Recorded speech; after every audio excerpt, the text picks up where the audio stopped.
Diyos ko naman, wala naman pala akong kalaban-laban. O ano na, what's the plan? Magpapakasal ba kayo? Ako ba ang maid of honor? Baroda! Handa na ba lahat para sa press con? Opo. Kailangan ko makausap ang tatay. Nakasalalay sa akin ang kaligtasan ni Tanggol. Importante na makausap ko si Don Gustavo. Sabihin niyo, si Marites Asuncion de Maggi ba ang gustong kumausap sa kanya? Kung totoo ang sinasabi niya. Si Roberto ang nag-utos sa pagpapasabog sa meeting ni Avance. Siguraduhin niyo malinis ang trabaho. Ibig sabihin, nasa panganib kayo ng buhay nila Fatima. Kapag nakita niyo mga Benito, iligpit silang lahat. Kailangan niyo na talaga umalis eh. May mga armadong lalaki naghahanap sa inyo. Muning! Tigil! Puto kayo! Mukhang nakakaputo ka na. Makabuti pa, mag-iwalay-iwalay tayo! Tara!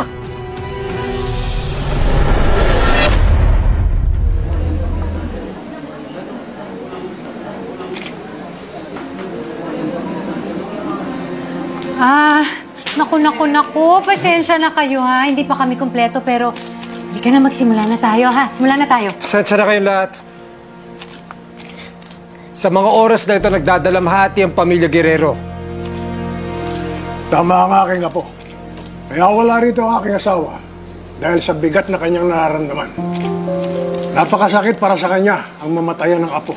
Kaya nga po, wala talagang naniniwalang may kinalaman kayo sa pagsabog, di ba? Talaga? Kaya nga, paano nila magagawang akusahan kami? Samantalang yung anak ko si Olivia nandun din. Kami nga namatayan din eh. Nawala ang aking napakabait at napakatalinong apo. Lahat ng pangarap ko kay Inigo, nasira. Pati si Doña Pilar, hindi niya kayo maharap kasi kagabi, grabe iyak siya ng iyak. Ang totoo, kami lahat. Durog na durog ang mga puso namin. Kaya kailangan kong mapanalo ang eleksyon na ito. Para ako mismo ang magbigay ng hustisya sa paborito kong pinsan na si Inigo. May he rest in peace. But I will not find peace hanggat sa ako mismo ang magbigay ng hustisya sa mahal kong pinsan na si Inigo.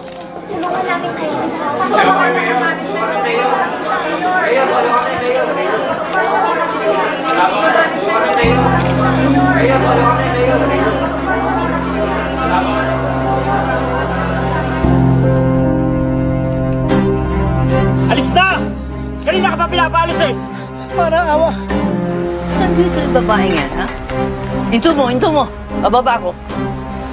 Abe! Teka! Abe! Sandali lang.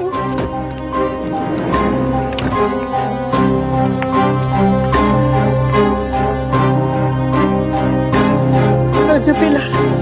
Anong ginagawa mo rito sa pamamahay ko, ha? Doña Pilar. Dali! Parang awa niyo na.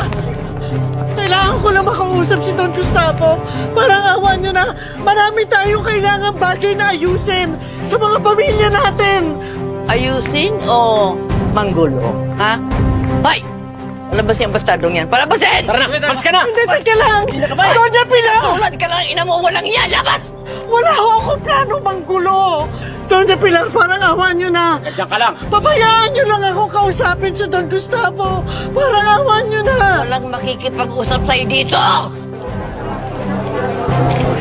Kakagulo po sa gate. Meron pong babaeng dumating doon at inaaway ni Doña Pilar. Ano? Ay, yung preso. Lolo! Don Gustavo. Kitang-kita nyo naman, hindi pa nila kayang umarap sa mga tao. Sobra-sobra yung pagdadalamhati nila. Kaya dito na lang muna tayo, ha? Maraming salamat sa pagdating ninyo. Salamat sa oras ninyo. Sandy, bigay mo na yung patingin nila. Tapos, kung lalabas na sila, pagtapos na, dun mo sila sa likod palabasin. Okay, ikaw nang bahala. Pasensya na po sa inyong lahat. Mayor Miguelito Guerrero po for Mayor. Maraming salamat po. Meron lang tayong pamerienda dito sa likod. Palisin yung portandang yan! Dali! Dali! Umalis ka na! Umalis ka na! Sandali lang! Doña Pilar, sandali lang! Alis na! Alisin nyo ngayon!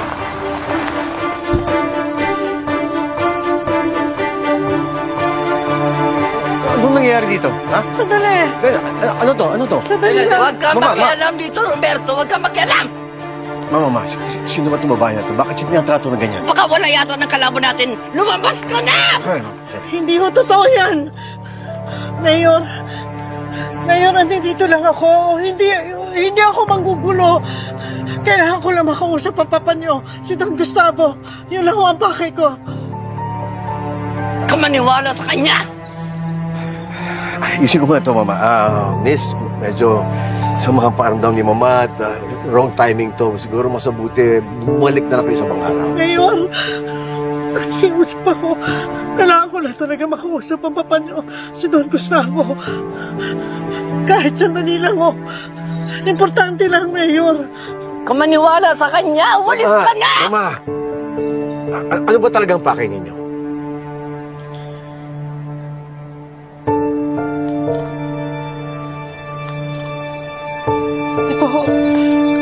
Ito mga papeles na to.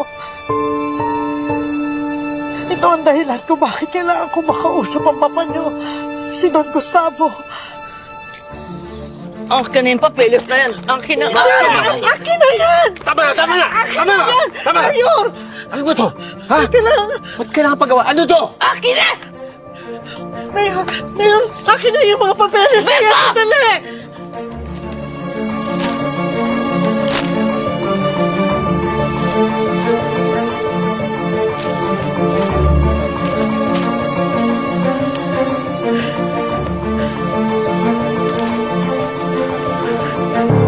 Titulo ng property namin sa Quiapo to, ha?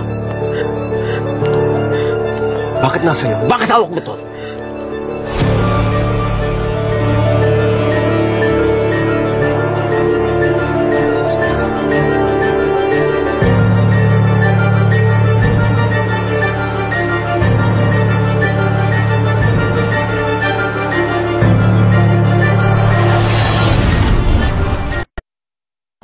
Bakit nasa itong mga titulo na to? Roberto! Anong gulo yan? Anong gulo ito? Ha?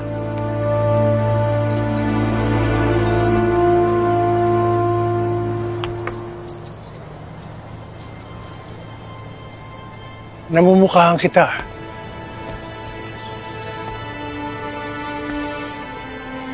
Ikaw yung tumulong sa akin sa Quiapo, di ba? Sayang, hindi ko na laman ang pangalan mo. Ako nga ho. Ako si Marites. Huwag mo siya kausapin, Gustavo.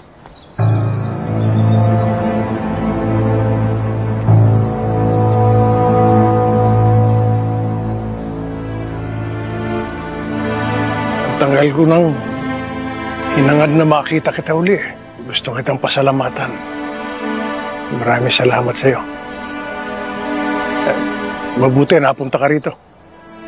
May kailangan ho kayong malaman tungkol sa pagkatao ko.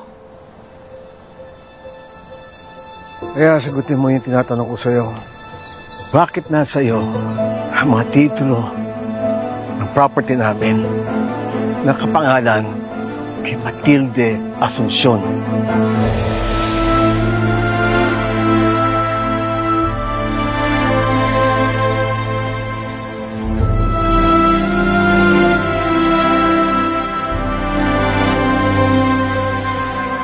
Kaano-ano mo si Matilde?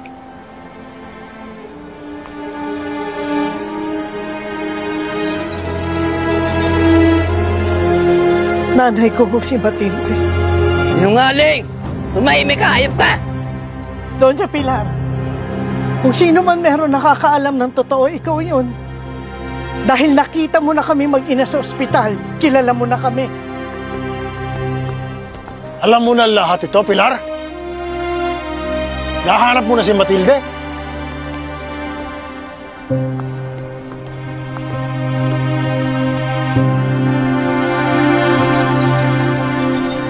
Nasaan ang nanay mo? Hindi niya ho alam na nahaharapin ko kayo ngayon. Kailan ko lang din nalaman ang totoo, ang buong katotohanan tungkol sa pagkatao ko. Sinabi din ho sa akin ng nanay ko ang lahat ng pagsasamantalang ginawa niyo sa kanya. At ako ang naging bunga nun. Pinilit niya na lumayo kaming dalawa sa iyo. Dahil sa panganib na pwede mong gawin sa aming dalawa. Kaya ngayon alam ko na. Alam ko na kayo, Don Gustavo Guerrero. Kayo ang totoo kong ama.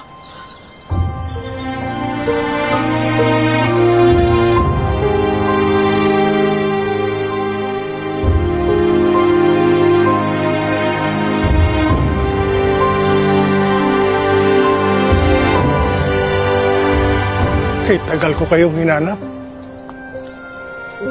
Hindi ko alam kung buhay pa kayo. Salamat at nagkita tayong muli. Matagal ko rin hinahad na maramdaman ang yakap ng isang ama.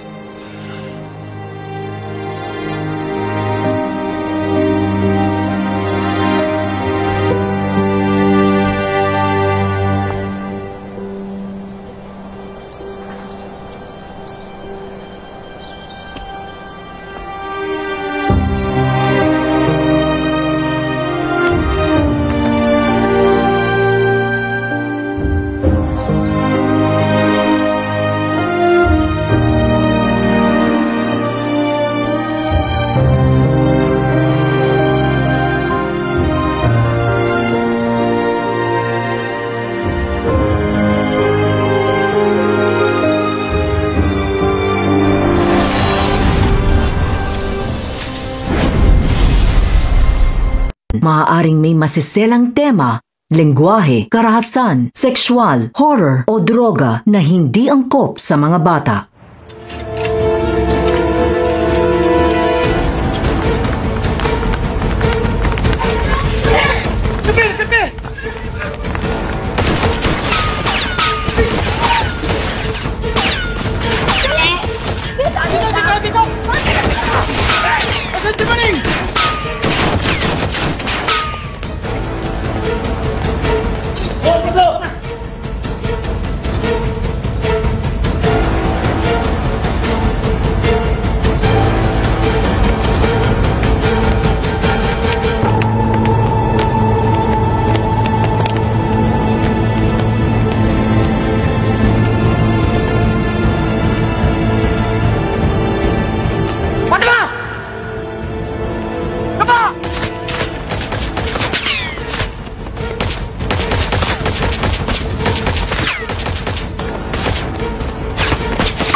Hiwa-hiwalay tayo! Doon kayo!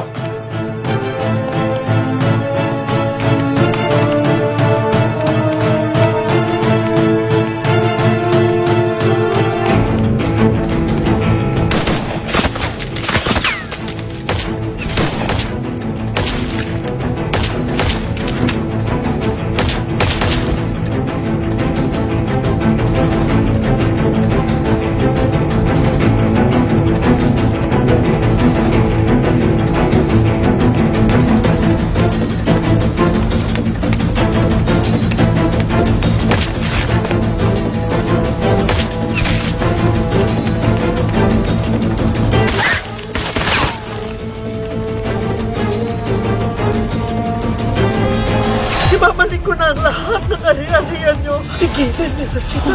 Paano napasok si Tanggol sa usapan na to? Ako si Tanggol, kaya naman mo pinagkita ng taong gusto niyong patayin. Dugo niyo. Fatima!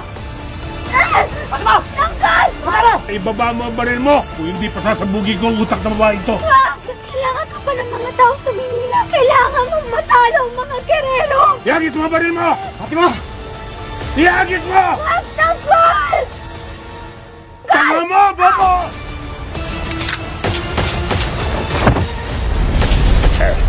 What's up mga suki? Kung umabot po kayo sa bidyong ito ay huwag po natin kalimutan mag-subscribe. Enjoy watching Batang Quiapo. Ingat po tayo lagi mga suki. Masalam.